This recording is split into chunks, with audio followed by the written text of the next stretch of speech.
Okay, hey everyone. Hope SpaceVision has been as awesome as I think it is for you guys. So today we have some SEDS alumni, and they're going to talk about how SEDS helped them get to where they are today. So our first speaker is a systems engineer for Raytheon. So let's give a big round of applause to Kyle Shannon.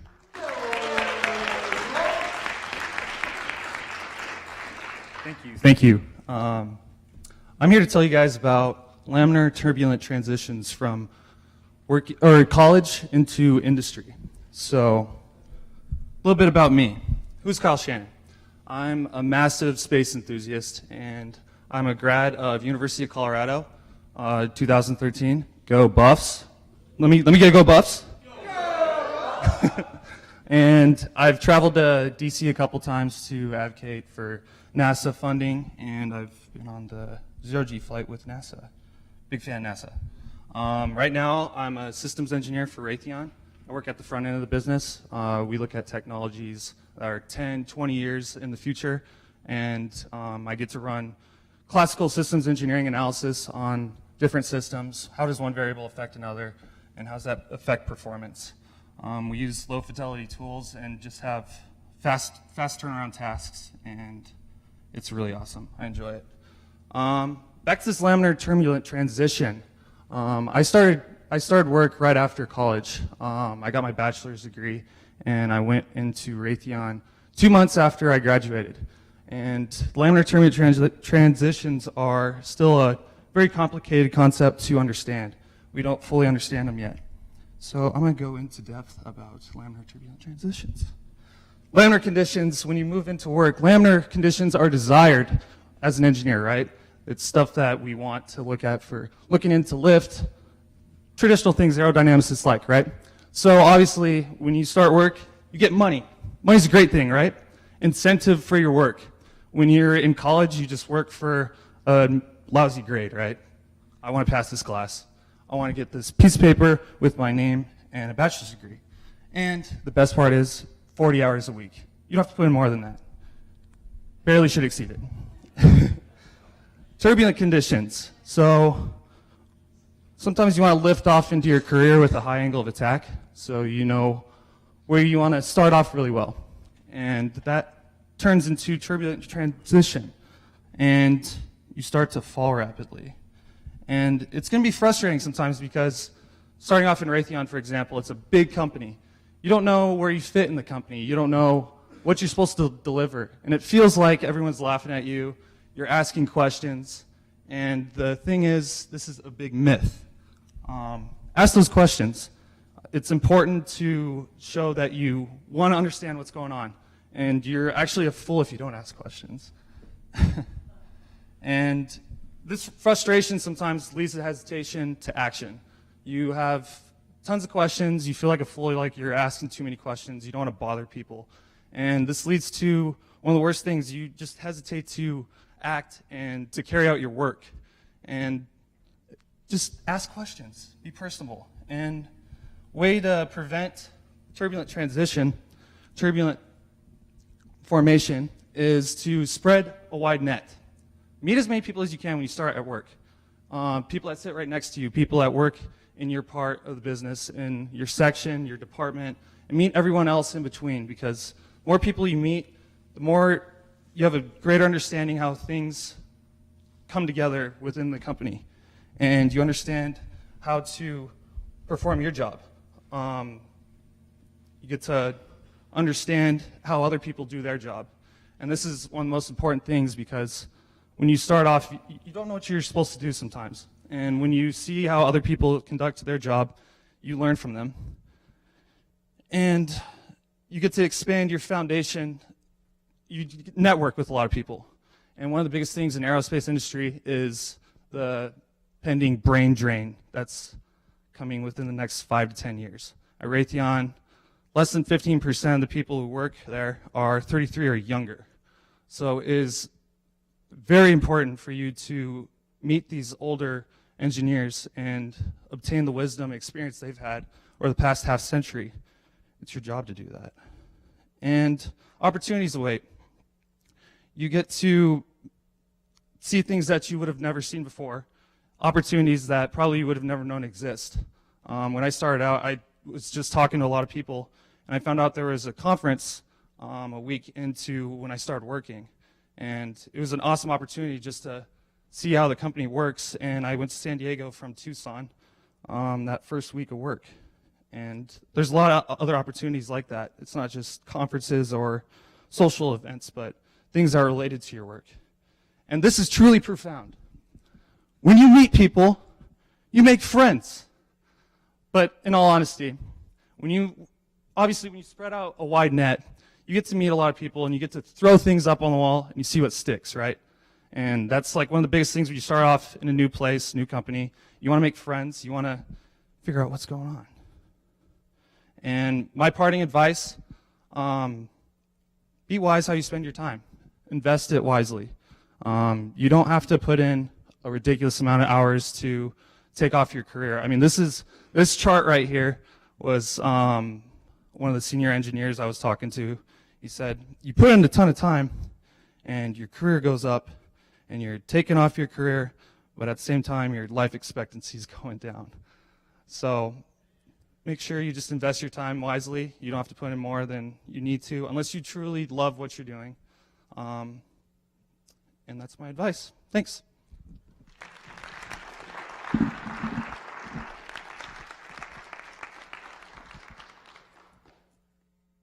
Okay, so our next speaker is the Mission Operations Engineer over at NASA JPL. So please give a big welcome to Hallie Gengl.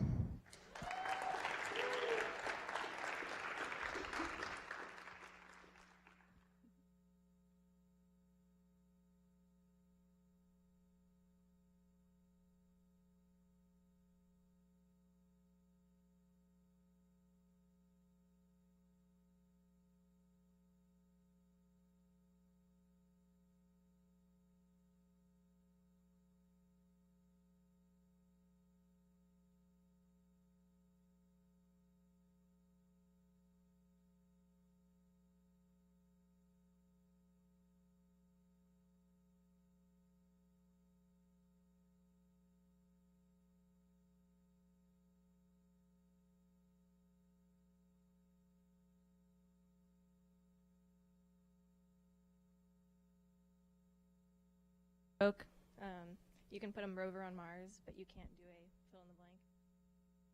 Plug in a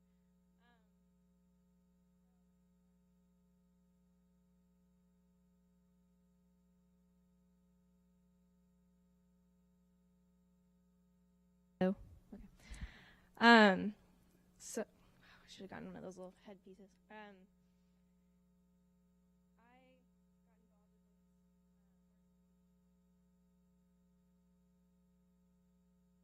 Years old with Mr. Crowell over here, and we went to one of these SpaceVision conferences and saw all these enthusiastic people that had the same hopes and dreams that we did, people in space, and see robotic missions all over the solar system and beyond. And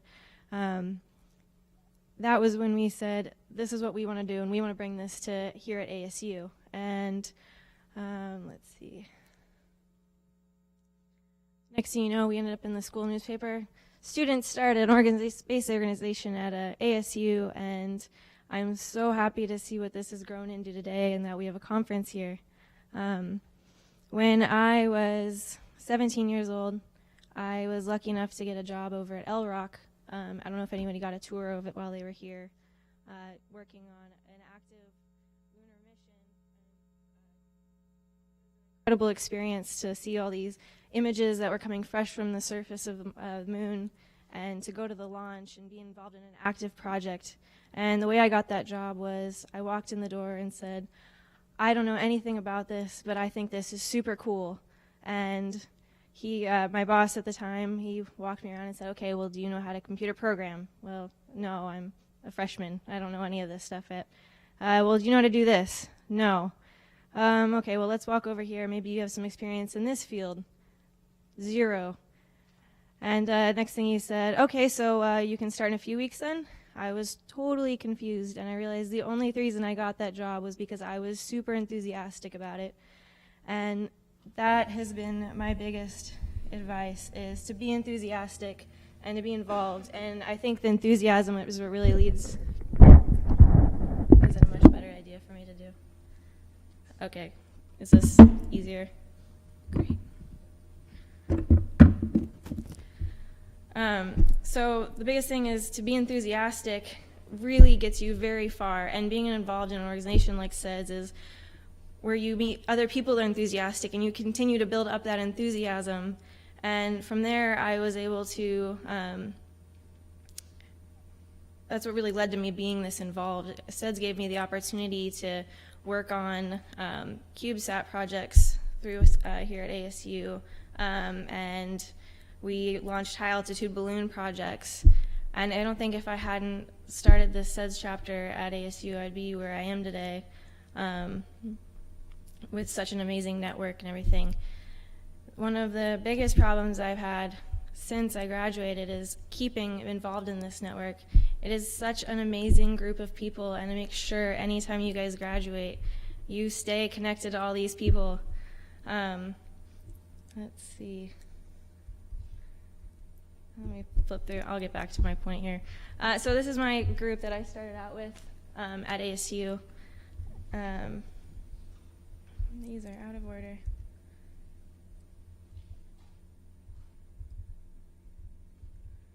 And when I graduated, I went to a place that looked like this. It looks like a college campus. Jet Propulsion Lab has 5,000 people that work there, and it is the size of Disneyland. Literally.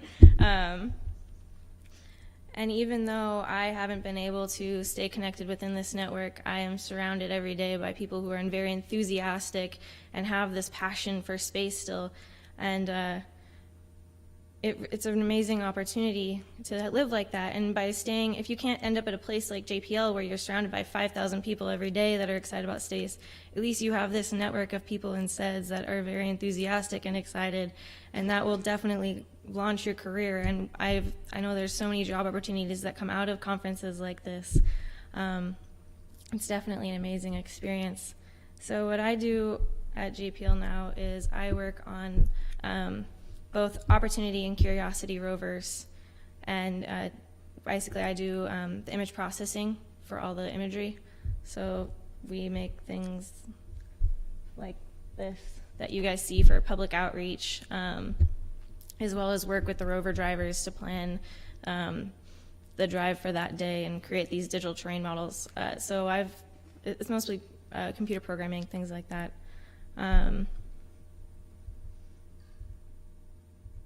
We do fun things like we get to drive a rover with an iPhone. This is the chassis for MSL. So this is where we have fun and do things like pop wheelies on hills until you freak out a lot of engineers that they have a very expensive equipment that's about to flip over.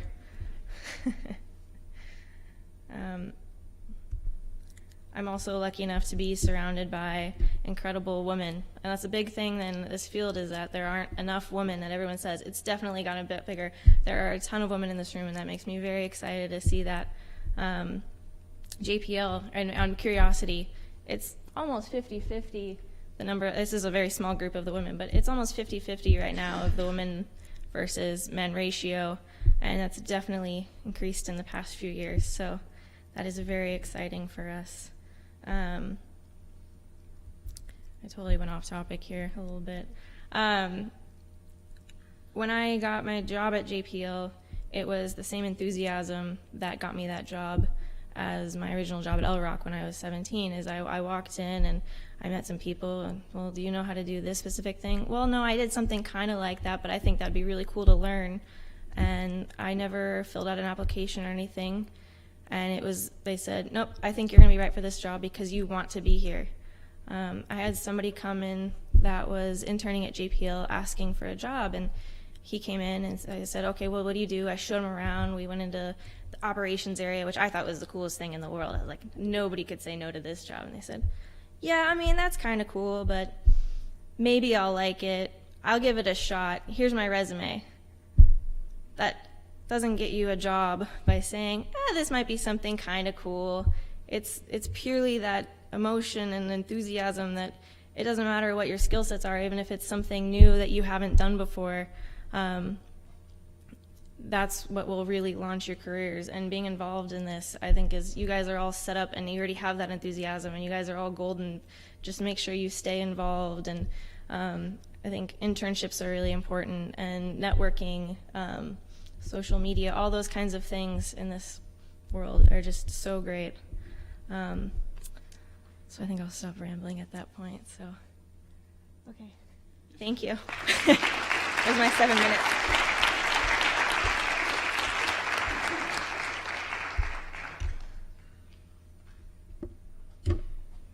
Oh, Laura, you have yours.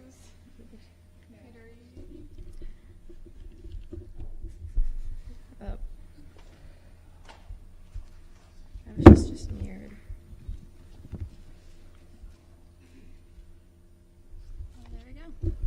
Okay, so our next speaker is a sales associate at Duke's Aerospace. So let's give a big round of applause for Laura Fisher.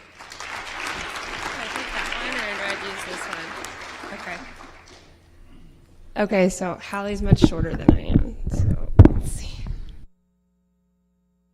Hello? Okay, yeah, I'm Laura. I'm not really prepared for this, so I might be all over the place.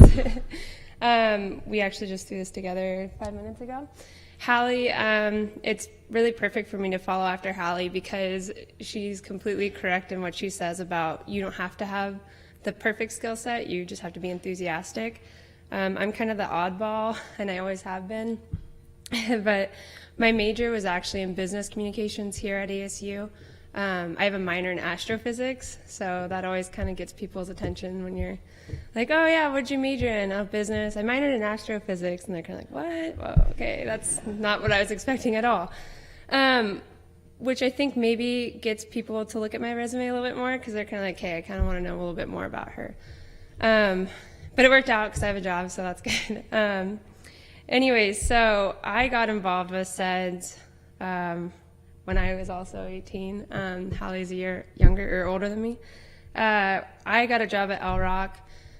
I wasn't minoring in astrophysics yet. It was my freshman summer, and I just applied for a student job. And I went in. I was like, oh, this is really cool. It's a NASA mission. Well, my dad built Challenger Learning Centers, and my grandma had always been really heavily involved in science and education. She worked with McGraw-Hill, so always surrounded by science. So when I went to college, I was like, no, I don't want to do science. I want to do business, something completely different from my dad and my grandma. But then it kind of just found me again. But anyway, so when I started at LROC, shortly thereafter, maybe a month after, Jim started. And we were sitting right next to each other. What was it? Started before me, whatever. So Richard, who is also in that other picture, who also started SEDS, he started shortly after me.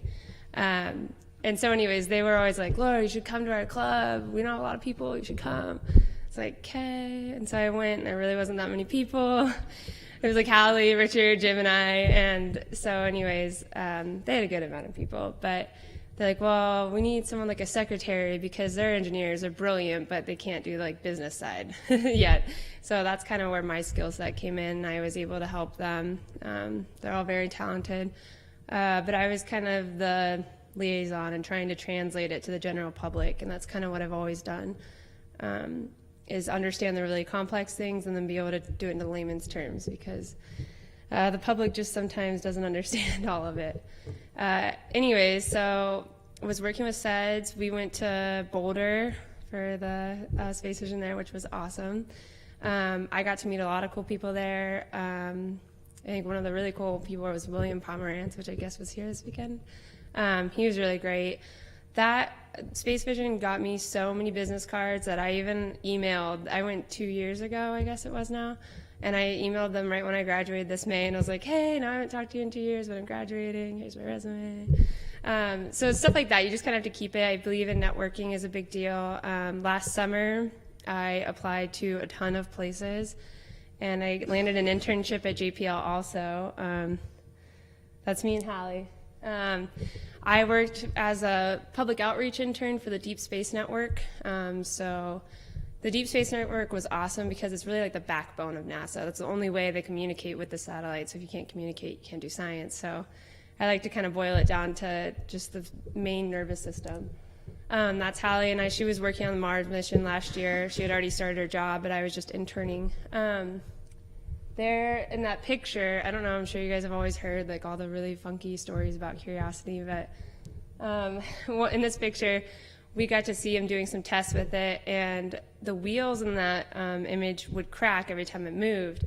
And it was because the engineers were so focused on getting everything right, because it's its twin, that they forgot to adjust for Earth's gravity. And so Curiosity was super heavy on Earth, and so it ended up destroying the wheels, and they had to get new ones, but this was before that. So just one of those things where you don't really think about it. So, and when I interned at Deep Space Network, I got to go to Goldstone, which is one of 3 locations for the Deep Space Network. The other 2 are in Madrid, Spain, and then Canberra, Australia. So anyways, that thing's huge. It's like the size of a football field, and it moves actually really fast. I was really impressed. We actually got to go into it, so we went underneath this tunnel. And because you can't go anywhere like past where I am, you have to go into a tunnel underneath and then get to it. But it was just amazing to see it. It was really cool. I mean, I'm actually like seeing, it was before Curiosity landed, so we got to see like where it was in space, and I got to be there last year for the landing. Had their off-site facility for Curiosity. They had a like just-in-case kind of station, so if something happened in JPL, they had another off-site location that they would be able to control Curiosity from. So I got to be there and watch it, which was really cool. It's one of those moments where you're like, I don't know how I got here. But anyways, so I wanted to work at JPL really bad after I graduated, but with funding and stuff, it wasn't really going to happen. So I just applied to a ton of places. Ended up getting a job where I'm at now at Duke's Aerospace. Out there in Northridge, we do like cabin pressure systems and valves and stuff like that. So it's like an engineer's dream. It may not be my perfect dream, but it's awesome because I'm in the industry, and I know right now it's so difficult to find your perfect job. But I think as long as you just stay in the same industry, it's perfect, because I'm assigned to the spaceship company as one of my clients, and we're making the cabin pressure system for the Spaceship Two and White Knight, which is pretty cool because when we had the consulting people in from the spaceship company, I got to throw in that I knew William Pomerantz, so there's a little SpaceVision in there. And I also, it was weird because they were kind of telling us, yeah, so the current cabin pressure system we have right now, Justin Bieber didn't like his ears popping, neither did Angelina Jolie, and so we're like, oh yeah, okay, so we'll just fix that for you. It's just kind of like one of those, again, moments like, what am I doing? This is so cool. So hopefully they'll be able to like throw in a free ride for Duke supporting them. But anyway, so long story short, I'll stop rambling. But really, since I'm not the perfect kind of like mix, I don't have like a major in engineering, it's really just talking to people and telling them what you like. I mean, I couldn't like program anything if I wanted to. I know like the very basic things, but just because I'm really enthusiastic and I can understand it at a pretty complex level as far as physics goes, they can find a niche for you and you can work on it. And they know that if they invest in you, you'll bring back a lot to them. So all I can say is just network and just do what you love. So that's it. I'll stop.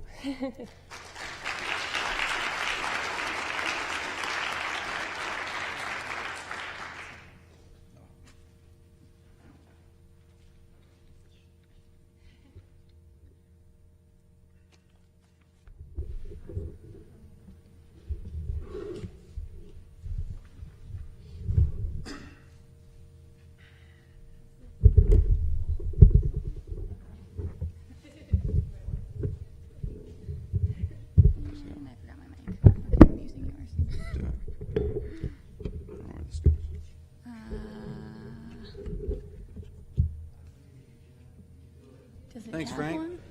Okay.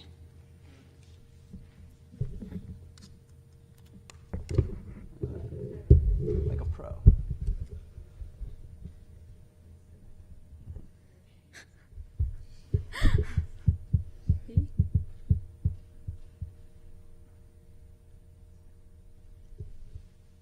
Is Jack here?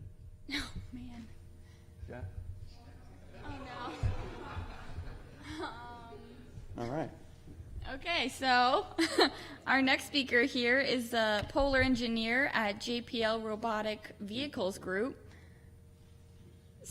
So let's all put our hands together for Jim Crowell.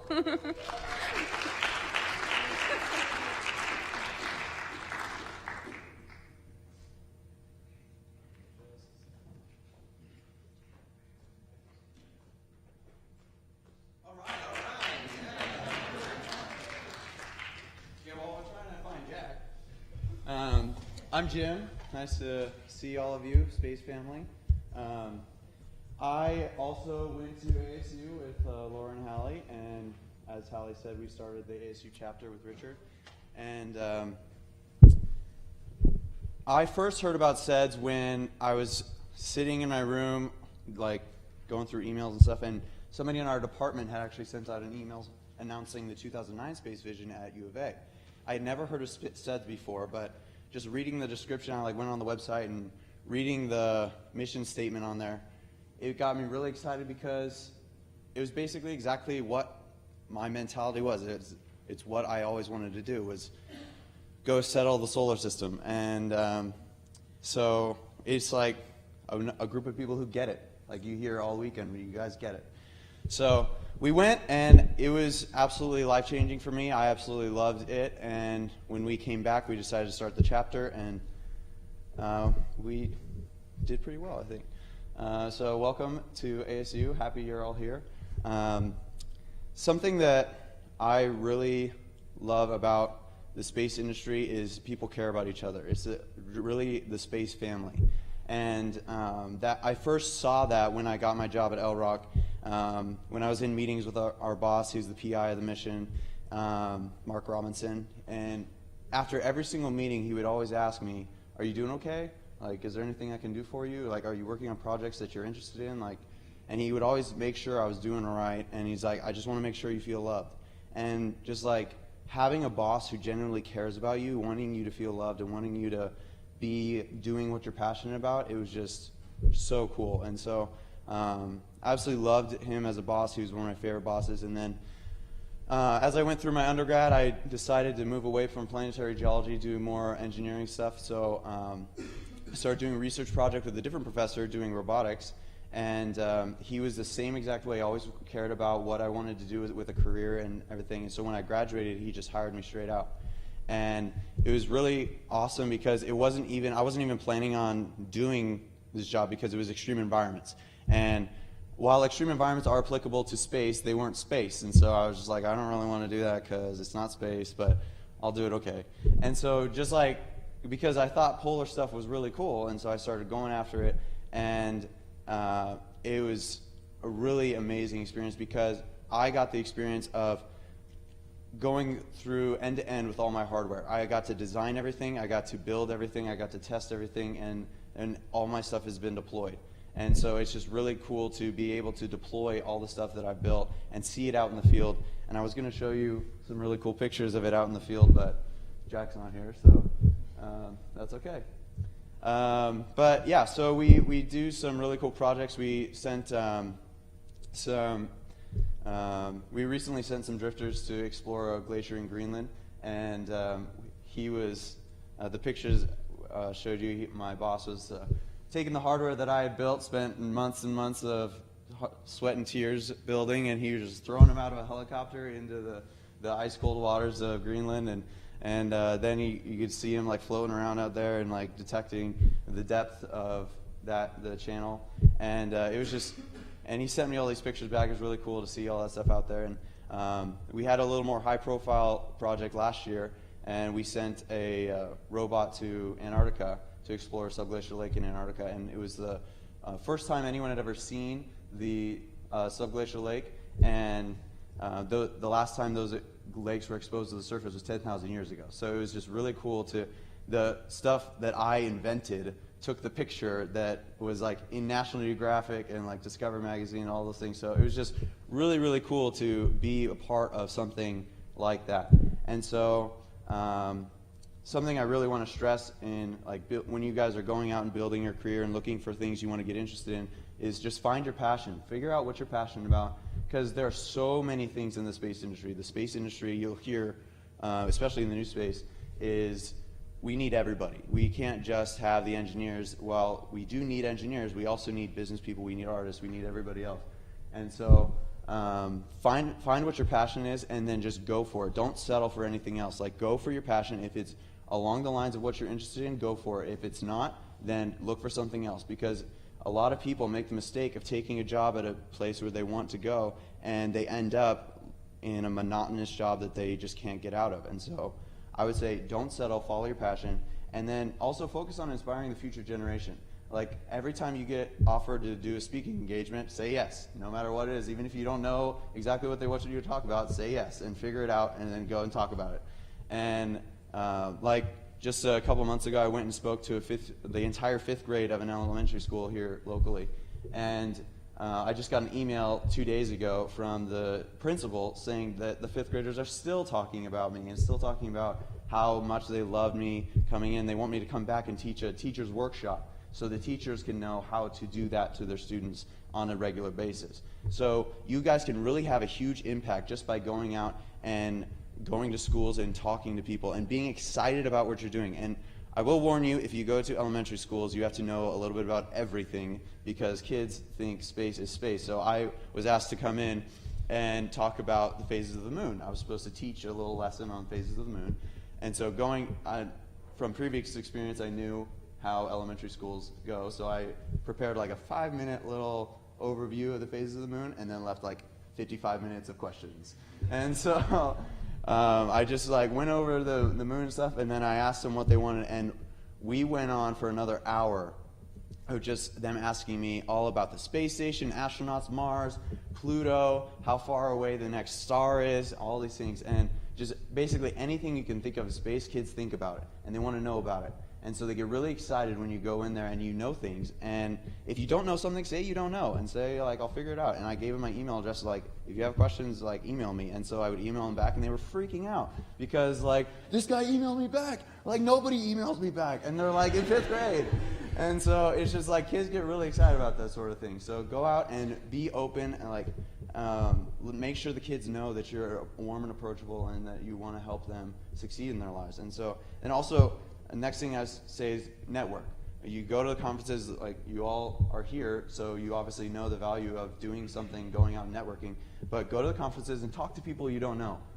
When I first started going to conferences, I made this mistake. I would talk to all my friends. And it's well, I know you, so let's talk and let's have a good time. But then I didn't have any other contacts once I left the conference. And that's a waste. It's a total waste. So talk to people you don't know. Figure out what they're interested in, because they might be interested in something that you're interested in, and it'll help you in the future. And then something I wrote down here was be excellent to each other. Whenever you're interacting with somebody, just be excellent to each other. Treat others like you want to be treated. And even more so, if you go out of your way to help other people, because we are the space family. We get each other, we understand each other, and we're pretty much all each other has. So just whenever you're interacting with somebody else in the space industry, just love on them and just be excellent to them.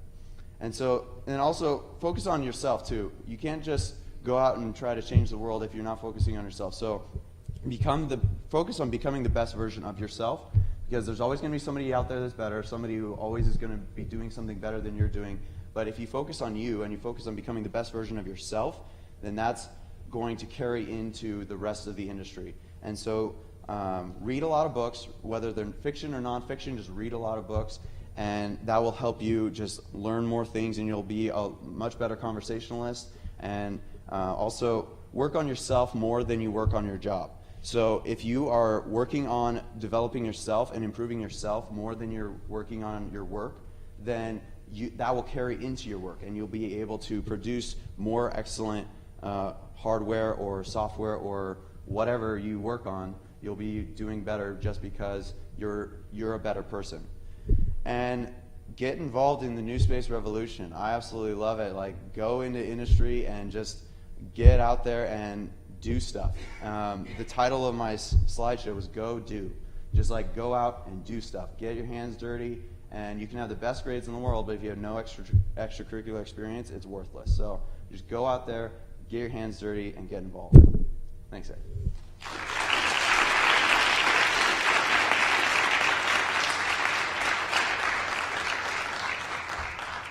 Okay, so we have a little bit of time for Q&A session. Looks like we only have one wireless mic, though, so... Yeah, and then we'll just yell. I think we can yell loud enough. Can you guys hear me? I'm the quietest, so. All right. Yeah? Okay, so raise your hands for questions. Okay.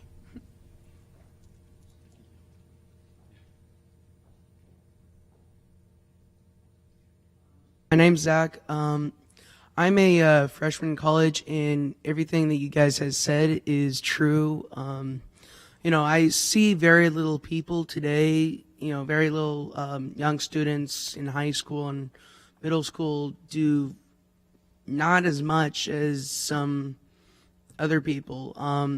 Throughout high school, I have gotten my hands dirty. I've gone from automotive to aircraft engines, to electronics, computers, engineering, design.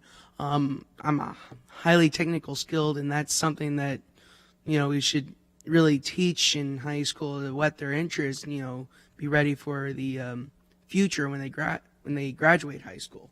I've been going to these conferences and learning a lot and getting my name out there because I'm very interested in space, and I've been pursuing that since I was little. So everything you guys say, I thank you guys for saying that.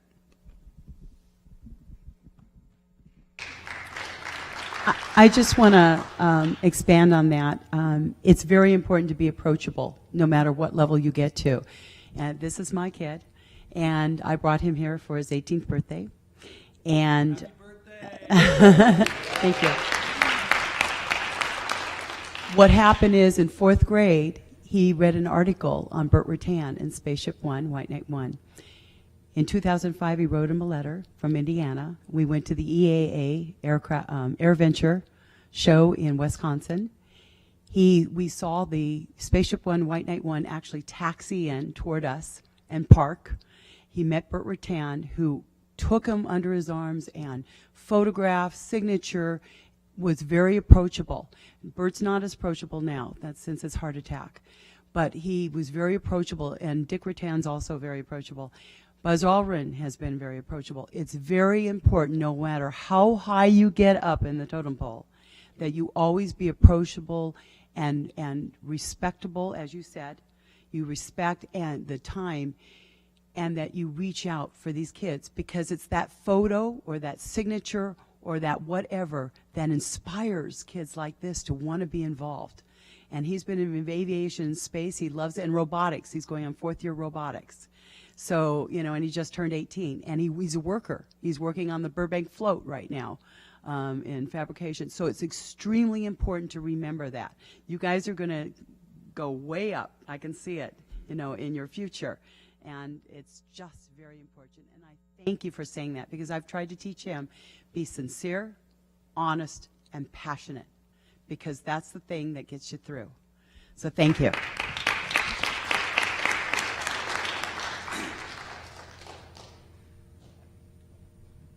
Thanks for talking, guys. I liked your talks. I just wanted to ask, if you could go back to senior year and do one thing more or one thing differently, what would you do?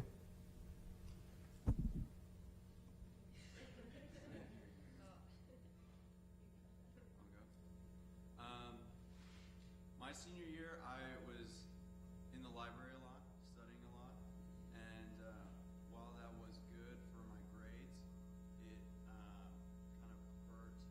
I think it hurt the chapter a little bit, just because I was more involved in my schoolwork. So I think if you focus on time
happen. So I guess that's kind of my only thing.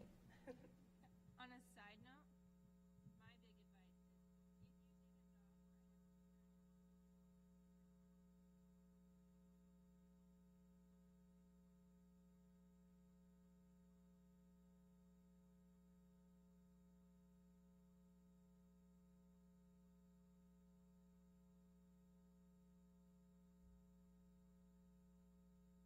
I would stay up the whole night before, so that way I could make it to that 7 a.m. class, and then sleep for a little bit, and then go to the rest of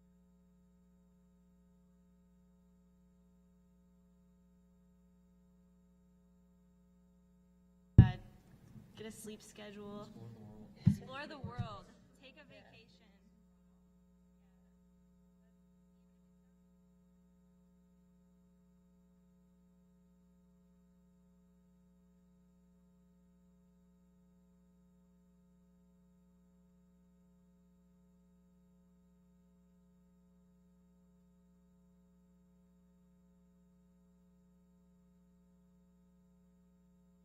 We would be up all night to go to a class to that. And now we go to bed at 9 o'clock and we wake up at 5:30. So I definitely kind of wish I had a little in between, because I also graduated on like a Wednesday and started the next Monday at 7. We have morning meetings every day at my work at 7:30.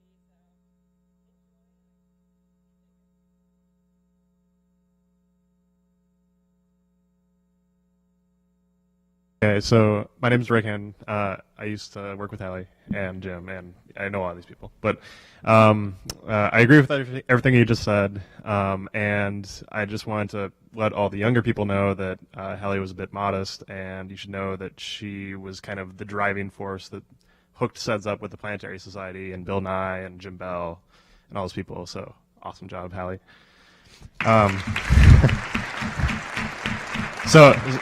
So my one question is, is that working out how you thought, Hallie? And got any other awesome ideas for SEDS?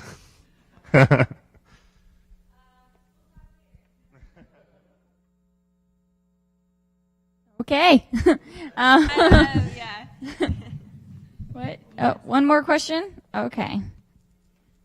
Yeah, this will probably be our last question.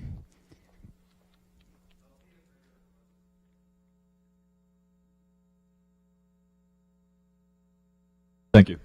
My name's Jake, and on paper, I was a pretty successful businessman up until about 4 years ago when I decided to get out of the business I was in. And one of the prevailing themes I'm hearing from SpaceVision is that they're trying to get the younger generation into space. Well, I'm not necessarily the younger generation anymore. I'm still a junior here at ASU. And I was curious if you thought that there was a place for me in this business after I graduate, being that I'm not 33 and under.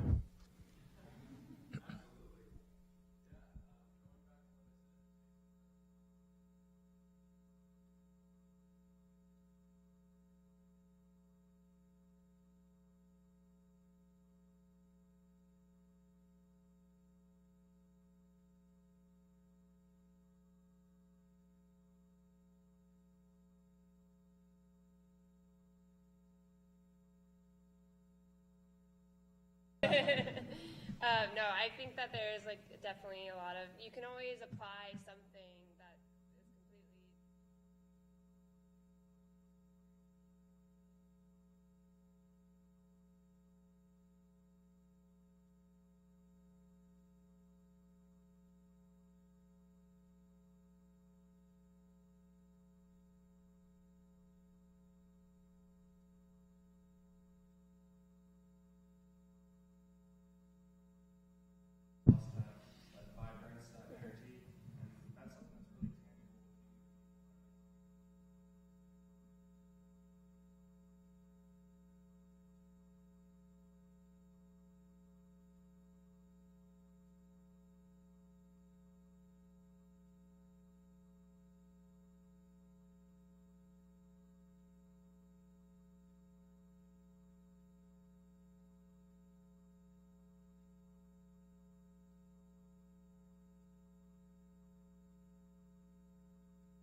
at SeaWorld. I kid you not. And now he does mission operations for several Earth missions.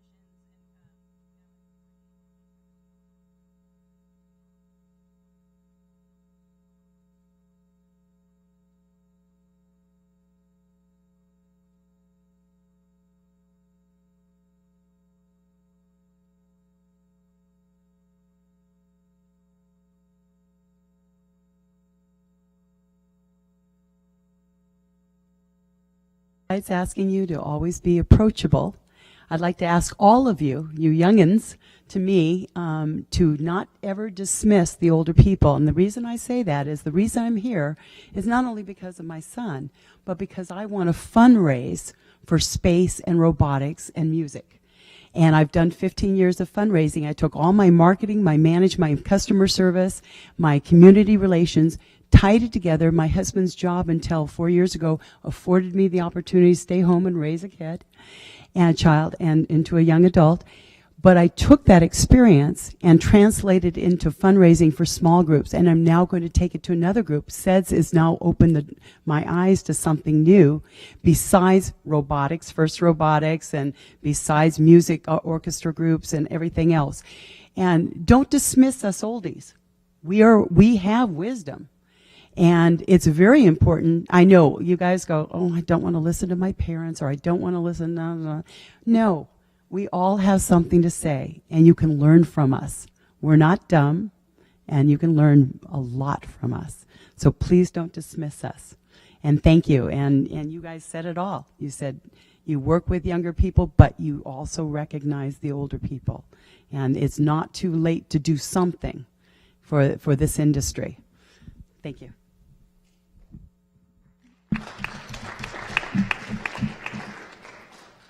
Okay, let's give one more round of applause for these awesome guys.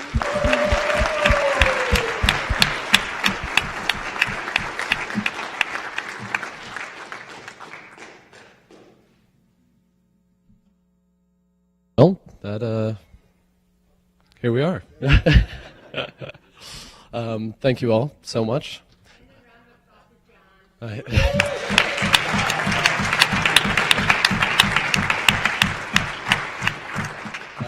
I don't mean to hurt your hands, but let's thank all of our sponsors. Let's thank everybody that made this happen. Space Vidcast, Rick Hannon was and Brad Cheatham back there. A lot of people that have made this come together. There are kind of two things. Some of you might have heard me say this recently. Two things to this. We have the structure, SpaceVision and the board of directors and the leadership and whatnot are just develop the structure. They develop the lattice work for all of you to surround yourselves. And the most important thing is, we build SpaceVision, we build these panels, and we build this infrastructure for you to come to and to enjoy. But what really, really makes it happen is your passion and your motivation and everything that you bring, your energy at this conference, being a member of SEDS, doing the projects that you do, and motivating other people to be inspired and be impassioned. So I'd like to give the last round of applause to all of you that were able to make it tonight, or this weekend rather. Thank you so much, and I hope you enjoyed yourself at SpaceVision 2013.